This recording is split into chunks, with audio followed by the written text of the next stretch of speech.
নমস্কার বন্ধুরা, আমার রেসিপিতে সবাইকে স্বাগত। ভিডিওটি শেষ পর্যন্ত দেখার জন্য অনুরোধ রইল।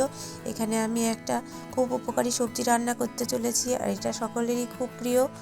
আর এই বসন্তের সময় এটা খাওয়াও খুব উপকারী। হ্যাঁ, আমি সজনের ফুল রান্না করছি। তার জন্য সর্ষের তেল নিয়ে নিয়েছি, তার মধ্যে কিছু কালো জিরে ফোড়ন দিয়েছি, আর কলাইয়ের ডালের বড়ি। কলাইয়ের ডালের বড়িগুলো হালকা করে ভেজে নিচ্ছি। এই সজনের ফুল খেতে যেমন ভালো লাগে, তেমনি খাওয়াও খুব উপকারী। এর উপকারিতা আপনাদের কাউরেরই অজানা নয়। এর মধ্যে কিছু সবজি দিয়ে দিলাম, আলু, মটরশুঁটি, কিছু টমেটো আর কাঁচা লঙ্কা কুচি। এটা আমি সম্পূর্ণ নিরামিষ করে বানাচ্ছি।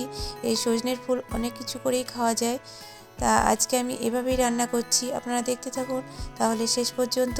এর মধ্যে কিছু লবণ দিয়ে দিলাম, তারপরে সবজি আর কিছু সামান্য পরিমাণে হলুদ দিয়ে এগুলো সবজিটাকে ভালো করে ভেজে তারপরে যে ভাপ দেওয়া ফুলগুলো রেখেছিলাম এগুলো সবজির মধ্যে দিয়ে দিলাম। দেখতে পাচ্ছেন, আপনারা লক্ষ্য করলে ভালো করে বুঝতে পারবেন।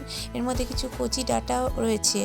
এগুলো কয়েকটা ফুলের সঙ্গে আমরা ডাঁটাও পেয়েছিলাম, সেগুলোও ভাবলাম ফুলের মধ্যে দিয়ে দিই, কারণ এই ডাঁটা খেতেও খুব ভালো লাগে। আর এই সবজিটা খুব টেস্টি হয় এভাবে রান্না করলে। আপনারা অবশ্যই একবার হলেও এভাবে রান্না করে দেখবেন, খুব টেস্টি হয় এটা খেতে। আর এর মধ্যে এবার কিছুটা আমি পোস্ত বেটে দিয়ে দিলাম। পোস্ত দিয়েই এটা রান্না করলাম।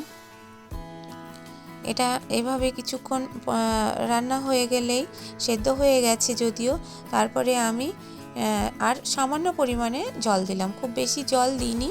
এই পোস্তর বাটিতে সামান্য ধুয়ে জলটা দিয়ে দিলাম, আর নামানোর আগে কিছু পরিমাণে সর্ষের তেল আমি ছড়িয়ে দিয়েছি, কারণ পোস্ততে সর্ষের তেল একটু কাঁচা ছড়িয়ে দিলে আরও বেশি খেতে ভালো হয়। তা বন্ধুরা, আমার এই রেসিপিটা কেমন লাগলো অবশ্যই কমেন্ট করে জানিও কিন্তু।